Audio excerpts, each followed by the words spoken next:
Hello everyone, welcome to study Shala one. तो friends, आज हम सॉल्व करने वाले हैं आपके सीडीपी यानी कि बाल विकास का क्या प्रीवियस ईयर क्वेश्चन। ठीक, प्रीवियस ईयर्स क्वेश्चन जो है आपका वो किस तरह का बाल विकास का सॉल्व करने वाले हैं और एक एक करके हम सारे क्वेश्चंस को देखेंगे। और ये सारे क्वेश्चंस आपके बहुत ज़्यादा इंपॉर्टेंट है। ठीक है, सारे ही क्वेश्चंस आपके बहुत इंपॉर्टेंट है। अगर आप अब फ्रेंड्स, आप सभी को पता है कि अब ज़्यादा समय नहीं बचा है। 20 अगस्त को आपका सीटेट का एग्ज़ाम है। ठीक है, आपके पास क्या है, 1 महीने से भी कम का समय बचा है, 20 दिन लगा लीजिए। ठीक है, अब इन 20 दिनों में आपको प्रीवियस ईयर क्वेश्चंस, ठीक है, और जो आपके टैग वर्ड्स हैं सारे प्रैक्टिस सेट हो गए, ये सारे क्वेश्चन आपको सॉल्व करने, और जो बहुत ज़्यादा इंपॉर्टेंट टॉपिक है सिर्फ उनको छोटे छोटे टॉपिक्स को उनको देख लेना है। ठीक है, आपको ज़्यादा टाइम इसमें वेस्ट नहीं करना है। आप प्रीवियस ईयर क्वेश्चन से ही सारे क्वेश्चन क्या कर ले जाएंगे, हल कर ले जाएंगे, क्योंकि क्वेश्चन का पैटर्न लगभग हमेशा एक ही तरह का रहता है। तो चलिए बिना टाइम वेस्ट किए अब देखते हैं वीडियो को।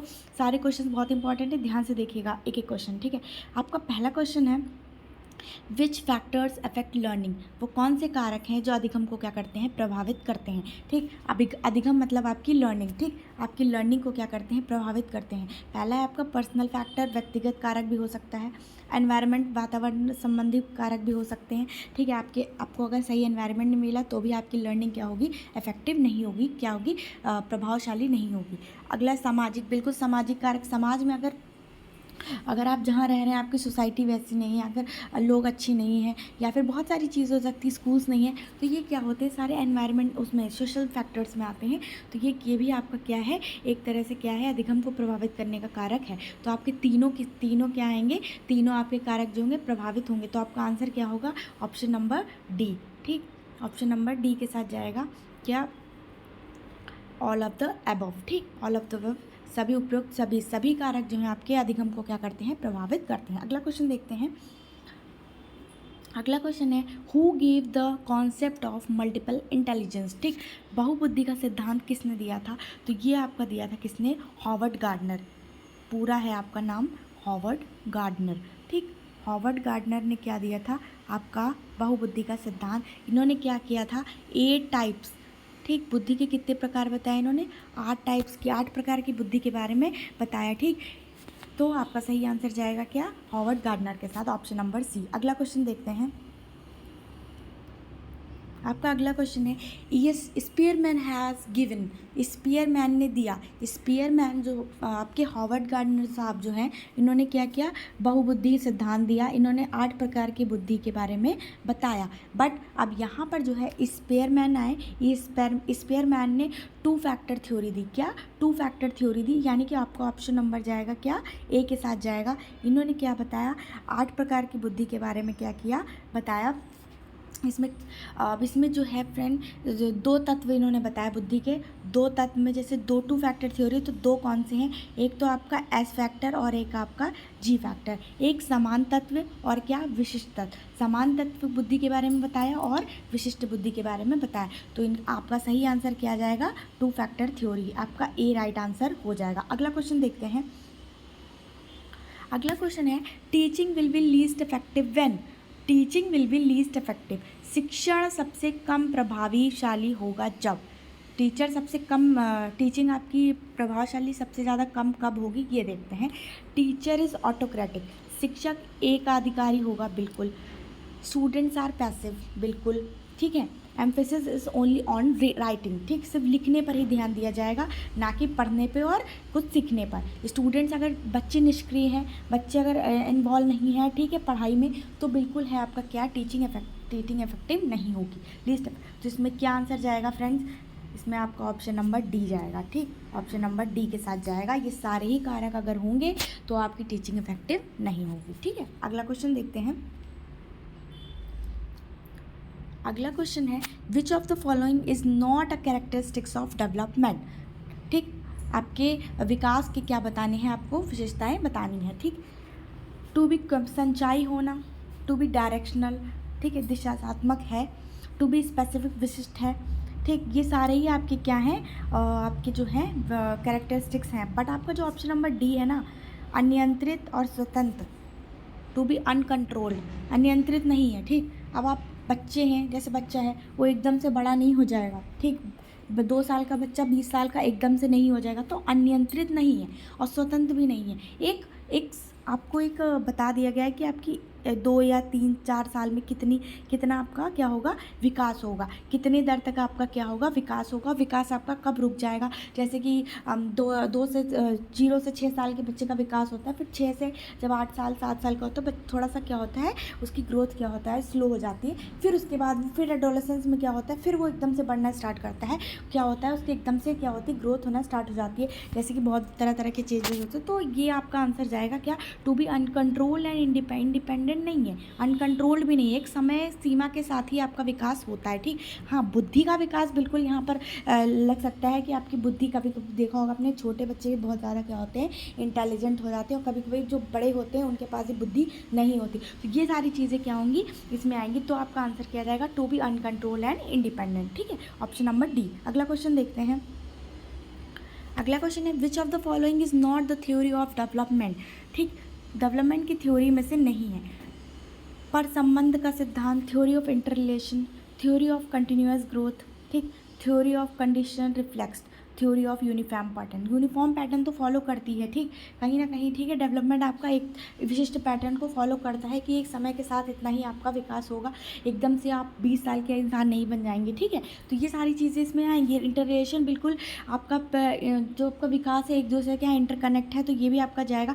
कंटिन्यूअस ग्रोथ, ठीक, बट आपका जो है कंडीशन रिफ्लेक्स जो है, अनुकूलत प्रत्यावर्तन का सिद्धांत, ये आपका क्या है, राइट आंसर नहीं है। तो आपका यही आपका सही आंसर हो जाएगा। ठीक है, अगला देखते हैं। अगला क्वेश्चन है, factors affecting the social development of children are. Factors affecting the social development of children are.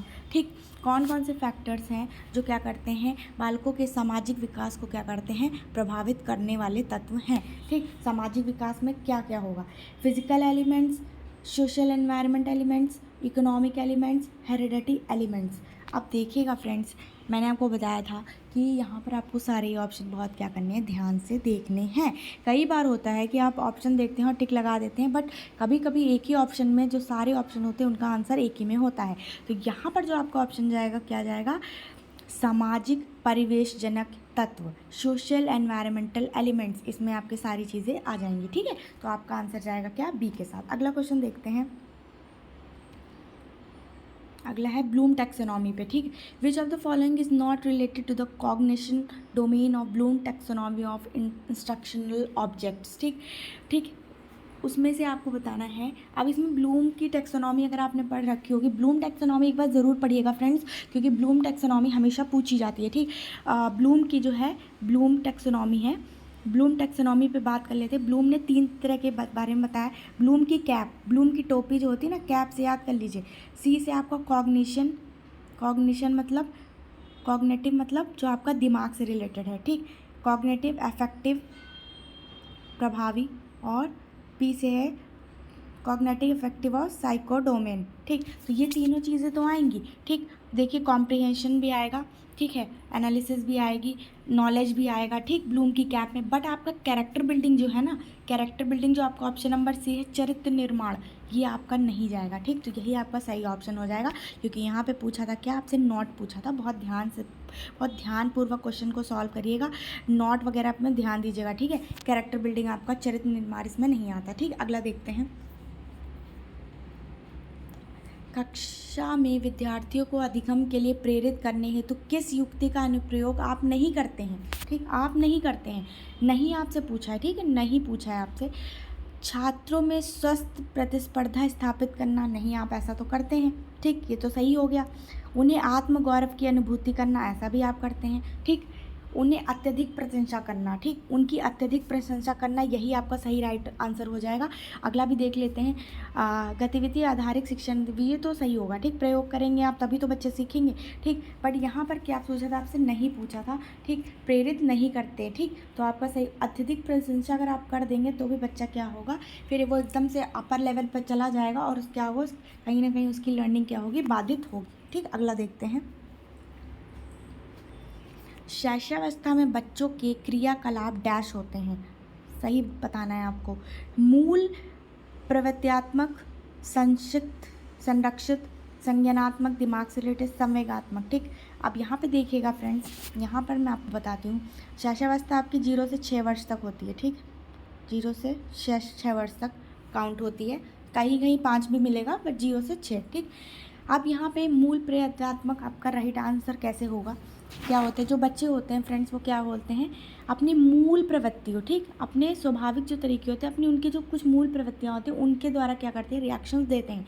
उनके क्रियाकलाप कैसे होते हैं, मूल प्रयत्नात्मक, मतलब अब वो उनको गुस्सा आएगा तो वो रो देंगे, ठीक है, उनको खुश होंगे तो वो हंसने लगेंगे। तो ये सारी चीज़ें किस में आती हैं, आपकी मूल प्रवृत्ति में आती हैं। और शैश अवस्था का जो काल होता है वो मूल प्रयत्न होता है, सेंसरी मोटर स्टेज जिसे भी हम बोलते हैं, जिन्हें पियाजे ने 4 स्टेजेस बताई थी। ठीक है, अब अगला क्वेश्चन देखते हैं। कक्षा में अनुशासन बनाए रखने के लिए सर्वाधिक प्रभावशाली उपाय क्या है। ठीक, अनुशासन बनाए रखने के लिए अनुशासनहीन छात्रों को कक्षा से बाहर निकाल देना नहीं, बाहर नहीं निकालना है आपको। अब बाहर निकाल देंगे तो ये तो कोई सोल्यूशन नहीं है ना, बाहर निकल जाएंगे बच्चे और मस्ती करेंगे। ठीक है, अब अगला देखते क्वेश्चन, शिक्षण को रोचक एवं व्यवहारिक बनाना, छात्रों के अभिभावक को सूचित करना। ठीक, अनुशासनहीन छात्रों को विशिष्ट सुविधाएं प्रदान करना। ठीक, अब यहाँ पर आपका सबसे अच्छा जो ऑप्शन जाएगा वो क्या जाएगा, यहाँ पे देखिए आप ऑप्शंस को ना एक टीचर के हिसाब से देखिए। ठीक, अगर आप क्लास में हैं और आपका बच्चा शैतानी कर रहा है, ठीक है, तो आप उस समय क्या करेंगे। ठीक है, तो यहाँ पर जो आप सही ऑप्शन जाएगा वो क्या जाएगा, बी। शिक्षण जब आपका रोचक मतलब इंटरेस्टिंग, व्यवहारिक होगा, मतलब व्यवहारिक दृष्टिकोण से होगा, तो क्या होगा, अपने आप बच्चे क्या लेंगे, इंटरेस्ट लेंगे। ठीक, वो बोर होंगे, शैतानी करेंगे, आपका अधिगम प्रभावी नहीं होगा, तो जाहिर सी बात है क्या होगा, फिर वो अनुशासनहीन क्लास हो जाएगी। ठीक है, तो आपका क्या राइट आंसर जाएगा, छात्रों को क्या करेंगे आप, रोचक और व्यवहारिक बनाने के तरीके से क्या करेंगे, पढ़ाएंगे। अगला क्वेश्चन देखते हैं, निम्नलिखित में से किस एक से शिशु के अधिगम को सहायता नहीं मिलती है। ठीक, वो कौन सा एक तरीका है जिसकी क्या करती है, शिशु जो अधिगम होता है, बच्चा जो लर्निंग करता है उससे क्या करती है, सहायता मतलब हेल्प नहीं मिलती, ये बताना है। अनुकरण, ठीक, अभिप्रेरणा, पुरस्कार, स्कूल का बस्ता, आपका राइट आंसर क्या जाएगा, स्कूल का बस्ता। स्कूल के बस्ते से क्या होती है, कोई भी अधिगम नहीं मिलती। अब यहाँ पर अनुकरण बच्चा करके सीखेगा, देखेगा, ठीक, अनुकरण से भी बच्चा सीख जाएगा। अभी प्रेरणा, मोटिवेशन तो बहुत अच्छा फैक्टर है, बहुत ही इंपॉर्टेंट फैक्टर है आपकी लर्निंग का। ठीक, अब पुरस्कार देंगे, हर समय नहीं, कभी कभी बिल्कुल, जब आप पुरस्कार देंगे बच्चे को तो क्या होगा, वो कहीं ना कहीं जाके क्या होगा, मोटिवेट होगा, उसकी लर्निंग इफेक्टिव होगी। स्कूल के बस्ते से क्या होगा, आपको किसी भी प्रकार की कोई लर्निंग यहाँ पर नहीं मिल रही। ठीक, अगला देखते हैं, संज्ञानात्मक विकास के 4 चरण। ठीक, संज्ञानात्मक कॉग्निटिव डेवलपमेंट के बहुत इंपॉर्टेंट क्वेश्चन है। ठीक है फ्रेंड्स, वेरी वेरी इंपॉर्टेंट, हमेशा आते हैं क्वेश्चन, ये थ्योरी बेस्ड क्वेश्चन है सारे, और ये हमेशा आपसे एक थ्योरी 2 थ्योरी तो आपकी पूछी जानी है। ठीक है, और ज़्यादा भी पूछ लेते हैं। संज्ञानात्मक विकास के 4 चरण, जिसमें संवेदी पेशी, पूर्व संक्रियात्मक, स्थूल संक्रियात्मक, औपचारिक संक्रियात्मक की पहचान की गई है। ठीक, वह ये पूछा है आपसे यहाँ पर, ये किसने दिया है। ठीक है, तो आपका राइट आंसर जाएगा पियाजे साहब। ठीक, पियाजे साहब ने 4 स्टेजेस, मैं यहाँ पे पूरा एक्सप्लेन कर रही हूँ, आप ध्यान से देखिएगा, 4 स्टेजेस के बारे में क्या किया है, बताया है। क्या, 4 स्टेजेस, ट्रिक है, याद करिएगा, SPCF। ठीक, SPCF, पहला है आपकी सेंसरी मोटर है। ठीक, सेंसरी मोटर, दूसरा है आपका प्री ऑपरेशनल। ठीक, C है कॉन्क्रीट ऑपरेशनल। ठीक है, और चौथा है आपका फॉर्मल ऑपरेशनल। ठीक, आपका फॉर्मल ऑपरेशनल। ठीक, 4 स्टेज हैं। अब इसमें देखिएगा SPCF, इस ट्रिक से आप याद कर सकते हैं। पहली है आपकी सेंसरी मोटर, जिसे हम क्या बोलते हैं, संवेगात्मक। दूसरा है आपकी P, जिसे अब तो बोलते हैं प्री ऑपरेशनल। C है कॉन्क्रीट ऑपरेशनल।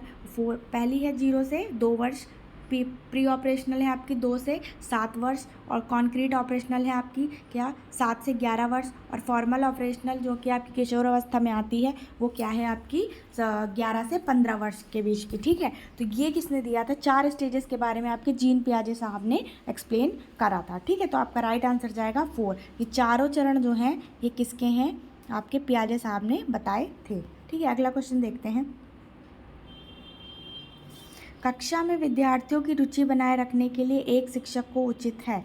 ठीक, कक्षा में आप रुचि बनाए रखने के लिए क्या करेंगे, ठीक, श्यामपट्ट का प्रयोग करेंगे, चर्चा करेंगे, कहानी करेंगे, या प्रश्न पूछेंगे। अब रुचि कैसे बनेगी, कैसे बनेगी आप सभी बताइए। इस क्वेश्चन का आंसर जो है मैं आपको बताती हूँ BRD में से होगा, ठीक है। और यहाँ पर जो है बहुत ज़्यादा कन्फ्यूजन रहती है, लेकिन मैं चलिए बता देती हूँ, एक बार आपको एक्सप्लेन कर देती हूँ। श्यामपट्ट का प्रयोग करेंगे तो बच्चों की रुचि कुछ भी नहीं होगी, आप सिर्फ लिखेंगे और बच्चा देखेगा। कहानी सुनाएंगे उसमें भी नहीं होगा, ठीक है। चर्चा, आप यहाँ पर जब बच्चे से प्रश्न पूछेंगे तो क्या होगा, बच्चे की रुचि क्या होगी, बनी रहेगी, ठीक है। अगला क्वेश्चन देखते हैं।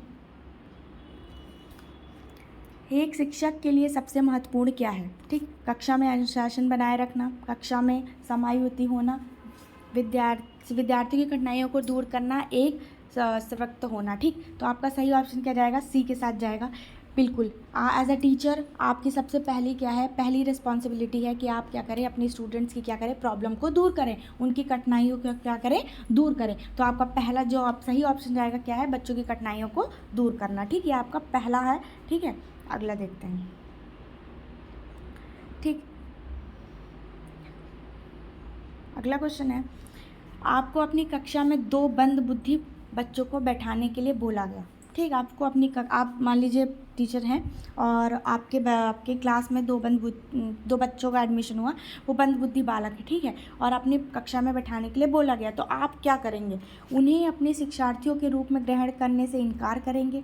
नहीं फ्रेंड्स, ऐसा आपको नहीं करना है। आपने inclusive education, right to education, ये सारी चीज़ें पढ़ रखी हैं। अब इन सारी चीज़ों को देखते हुए आपको बच्चे के साथ ऐसा व्यवहार क्या करना है, नहीं करना है, ठीक है।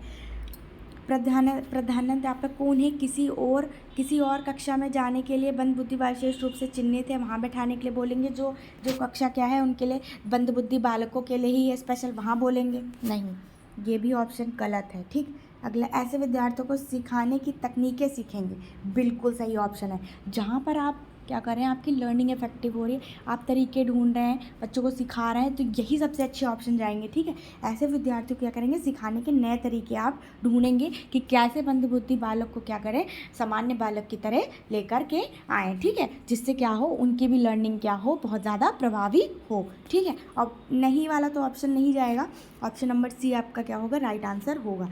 तो चलिए फ्रेंड्स, आज के लिए इतना ही। और अगर आपको ये वीडियो पसंद आई हो तो प्लीज़ लाइक करिएगा और इस वीडियो को ज़्यादा से ज़्यादा क्या कर दीजिएगा, शेयर कर दीजिएगा, जिससे क्या हो फ्रेंड्स, जो आपके आने वाले सीटेट एग्ज़ाम है उससे जो बच्चे क्या हो, उनकी भी क्या हो जाए, प्रैक्टिस हो जाए।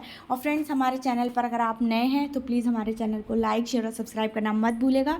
तो चलिए मिलते हैं फ्रेंड्स फिर नेक्स्ट प्रैक्टिस सेट के साथ, प्रीवियस ईयर अगले सब्जेक्ट में, अगली वीडियो में। तब तक के लिए थैंक यू।